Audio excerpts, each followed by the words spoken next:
Now, let's reflect grocery price inflation surged again, now at 17.1%. I think it was about 16.8 previously, but that'll add another £811 to the annual grocery bill. Well, prices rising fastest with milk, eggs, margarine, according to the market insight firm Kantar, saying the latest data for the 4 weeks to the 19th of February, representing the highest level of grocery inflation ever recorded. Let's get more with our economics and business editor, Liam Halligan, with On the Money. And one reflects, Liam, of course, perhaps it might push even higher with all these shortages we're learning about, you know, the fresh vegetables or at least salad crops. You know, people are really finding it hitting them in the pocket. Indeed, Mark. So these aren't official Office for National Statistics numbers. This is from Kantar, a highly respected sort of market analysis agency. And it's interesting that food prices are second only to energy prices, so utility bills, when it comes to the general public's concern about this cost of living crisis. Of course, when it comes to filling up your car, petrol prices are now pretty much back where they were before the war in Ukraine, so this time last year, or certainly January 2022, though diesel prices are a bit more. But even though energy prices are starting to come down a bit as petrol prices are coming down, there's no sign that this is happening with food prices. This number that you've cited, 17.1%, Mark, it's the month from the 19th of January to the 19th of February this year compared to the same period in 2022, and that's 17.1% higher.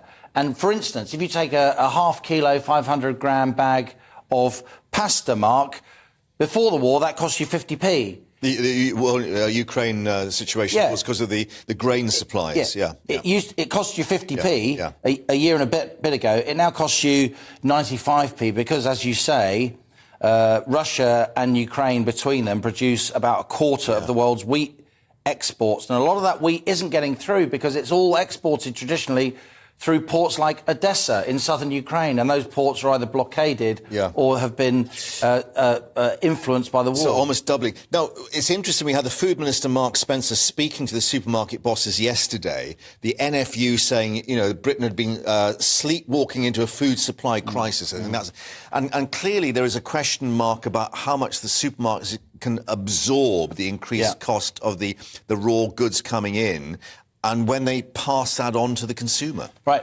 Luckily for consumers, our supermarket sector is very, very competitive when it comes to the offer that they give to consumers. So what we've seen, and you and I have talked about this before, we've seen the discounter supermarkets, so the ones that tend to be, with all respect to them, a little bit more cheap and cheerful, so the likes of Aldi and Lidl, they won't mind me saying that. Obviously, quality food, but with the focus on value, they've been taking market share off the more upmarket brands, Waitrose and also Tesco and Sainsbury's. So Aldi's now at 10% of the market, which is a real change. And so the more established brands, the Sainsbury's and Tesco, which is the real giant, they are cutting their prices for certain ranges in order to try and keep their what we call market share. But what farmers are saying, what the NFU is saying, but that the NFU is saying that the supermarkets are maintaining their margins, the supermarket deny this, so they're giving customers a better deal off the back of farmers. And squeezing the and farmers, as we know, they rely on fuel, feedstock, fertiliser, right? Getting more expensive. And then finance. We call it the 4 Fs of farming. All those things have become much, much more expensive for farmers. Their diesel's more expensive, and the red diesel scheme, which used to give them, you know, lower tax on their commercial diesel, that's being phased out. Feedstock, which is what farmers feed their cattle, their hens. That's why eggs are so much more expensive. Fertiliser, of course, has gone through the roof because Russia, Belarus have a lot of the potash that's on the European landmass, which is used for fertiliser. Gas is also used for fertiliser. And, of course, finance. A lot of farmers rely, to some extent, on borrowed money in order to finance the drilling of seeds and buying new equipment, the fertiliser, fertilising of their crops. On all those 4 Fs, farmers are getting squeezed, and farmers are saying, yes, consumers are getting the best possible deal they can, but it's off our backs, and that is not sustainable. Yeah, very quick last thought. We're going to hear more on March the 15th in the budget about what the government might try to do to help us all. It might be in fits and starts, because we're learning that some of the civil servants will be going on strike on March the 15th. This is really quite astonishing. We talk about, train driver unions timing the strikes to be at the most difficult time for the public and so on. But for the civil servants, and the main unions involved are PCS and Prospect, look, they're not here. They would say, we deserve this, we should get a pay rise and so on. We've got to stick up for our members.